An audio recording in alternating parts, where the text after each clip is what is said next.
2027 में उत्तर प्रदेश में विधानसभा चुनाव होना है। इसके लिए सभी राजनीतिक दलों ने अपनी अपनी तैयारियां शुरू कर दी। भाजपा ने जहां प्रत्येक जिले में संगठन की बैठकें शुरू कर दी है, वहीं समाजवादी पार्टी ने बूथ स्तर पर और लोकल स्तर कमेटियां गठित कर दी। लेकिन बसपा की ओर से अभी तक कोई तैयारी नहीं हो रही। एक बात आपको ध्यान में रखना, 9 तारीख को बसपा एक लखनऊ में बहुत बड़ी जनसभा करने जा रही है। इसी जनसभा के साथ बसपा उत्तर प्रदेश में अपना चुनावी शंखनाद शुरू करेगी। साथ ही बसपा अपने जो नेशनल कोऑर्डिनेटर है आकाश आनंद, उनको भी रीलॉन्च करने जा रही है। यह चुनाव 2027 का चुनाव बसपा के लिए इसलिए बहुत महत्वपूर्ण है क्योंकि 2007 में विधानसभा चुनाव में 206 सीटें जीतने के बाद धीरे धीरे धीरे बसपा का ग्राफ इतना नीचे आ गया कि 2024 के चुनाव में उसे सिर्फ 2.6 वोट मिले। इसके लिए बसपा ने अब अपनी तैयारियां शुरू कर दी। बसपा जिला स्तर पर सभी तरह की कमेटियों का गठन कर अपनी ताकत को फिर से हासिल करने की कोशिश में लगी हुई है। बसपा संस्थापक कांशीराम की पुण्यतिथि पर भीड़ जुटाकर बसपा फिर से उत्तर प्रदेश में अपनी ताकत दिखाने में जुट गई है। सर्व समाज के साथ बसपा 2027 में फिर से अपनी वही ताकत हासिल करना चाहती है 2027 में जो उसके पास थी। इसके लिए विधानसभा चुनाव के लिए जो रणनीति बनाई गई है वो सर्व समाज को लेकर अपनी पूरी रणनीति है। 4 बार की मुख्यमंत्री रही मायावती पिछले कई वर्षों से चुनावी हाशिए में चल गई। बसपा का हालत यह है कि उत्तर प्रदेश में बसपा का एक भी विधायक नहीं है, एक भी सांसद नहीं है। सिर्फ एक विधायक उनका, माफ कीजिए, सिर्फ एक विधायक उमाशंकर सिंह जो अकेले दम पर चुनाव जीते, उसके बाद उनके पास कोई भी सांसद नहीं है। 2012 के बाद से बसपा का ग्राफ लगातार नीचे गिर रहा है। एक बार फिर से अपनी खोई हुई जमीन पाने के लिए बसपा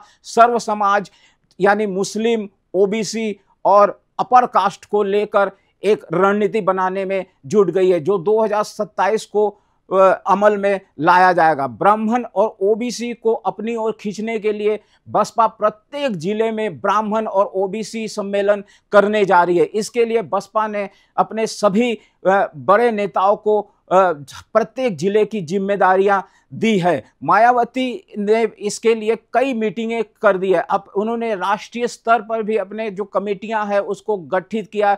बसपा अध्यक्ष मायावती ने आकाश आनंद को बहुत बड़ी जिम्मेदारी दी है। वो नेशनल चीफ कोऑर्डिनेटर बनाए गए। लखनऊ के जो जनसभा होगी उसके लिए मुख्य जिम्मेदारी आकाश आनंद के पास है। आकाश आनंद को फिर से वो रीलॉन्चिंग करेगी और उसको बहुत बड़ी जिम्मेदारी विधानसभा चुनाव में मिलने वाली है। बसपा ने एक और तब्दील की है अपनी रणनीति में कि बसपा इस बार ब्राह्मणों को ज्यादा से ज्यादा टिकट देने पर विचार कर रही है ताकि फिर से वही गठजोड़ अपनाया जा सकता है, अमल में लाया जा सकता है। 2007 में उस बसपा को 207 सीटें दिलाई थी और आप मानिए कि 207 सीटों में से 80 सीटें अपर कास्ट और राजपूत समाज के थे।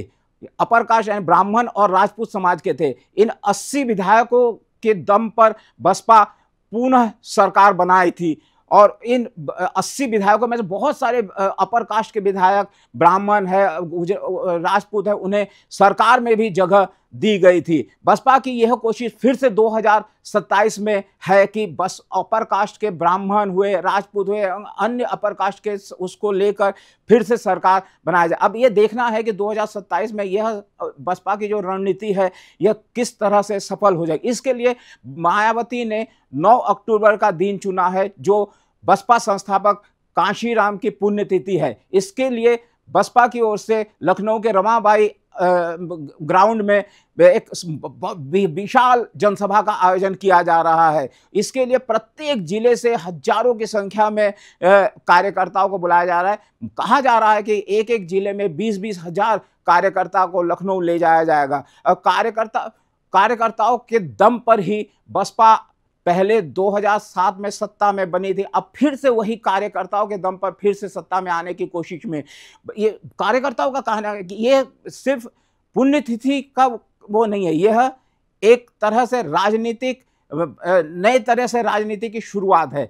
और एक चीज और बता दूं कि बस उत्तर प्रदेश में दलित समाज के वोट बैंक को लेकर जिस तरह से रस्साकसी चल रही है, उसमें यह देखना बहुत जरूरी है कि बसपा इसमें कितनी कामयाब हो सकती है, क्योंकि उत्तर प्रदेश में एक दूसरी दलित ताकत भी उभर कर आई है, वो है आजाद समाज पार्टी के चंद्रशेखर आजाद। पिछले चुनाव में चंद्रशेखर आजाद ने नगीना सीट पर जीत हासिल की थी और प्रत्येक जिले में प्रत्येक सीट पर चंद्रशेखर आजाद को बहुत अच्छी खासी वोट बैंक मिली थी। जब से मायावती का जो है पराभव हुआ, तब से बीजेपी को दलित वोटों का मिलना शुरू हो गया। बस अब बीजेपी के लिए भी नजरें दलित वोटों पर टिकी हुई है, लेकिन देखना यह है कि 9 तारीख के बाद जिस तरह से मायावती कह रही है कि बस दलित वोटों को हम अपनी ओर से करके फिर से सत्ता हासिल करेंगे, तो क्या मायावती कामयाब हो पाएगी इस दलित वोट को अपनी ओर करने के लिए, या बीजेपी क्या करेगी? बीजेपी के पास दलित नेताओं की बहुत एक लंबी फौज है।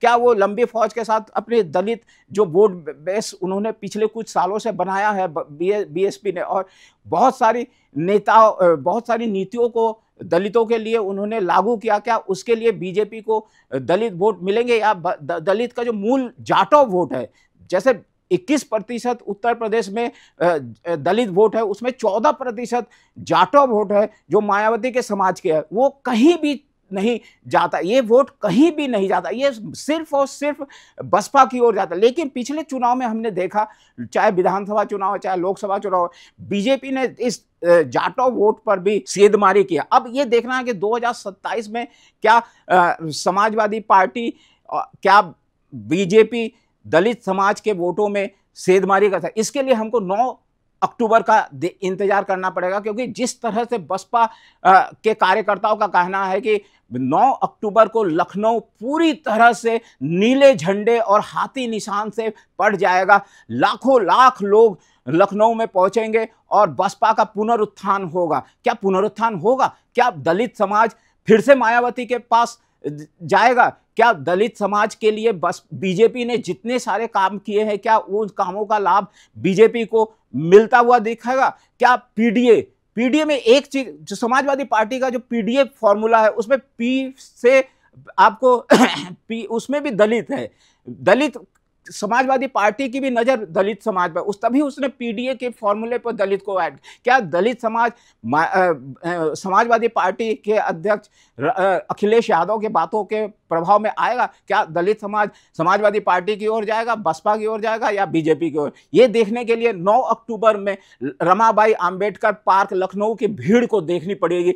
उस भीड़ में कितने लोग आते हैं। अगर बसपा का पुनरुत्थान होगा तो मान लीजिए कि 2027 का चुनाव न बीजेपी के लिए आसान होगा, न समाजवादी पार्टी के लिए आसान होगा। बसपा एक तीसरी ताकत बनकर उभरेगी। और यह भी देखना होगा कि उत्तर प्रदेश के जो दलित वोट बैंक है, उस पर मायावती की पकड़ ज्यादा है या आजाद समाज पार्टी चंद्रशेखर की पकड़ ज्यादा है। मैं हूं सुब्रत भट्टाचार्य और आपने देखा करंट क्राइम का शो राजनीति। नमस्कार।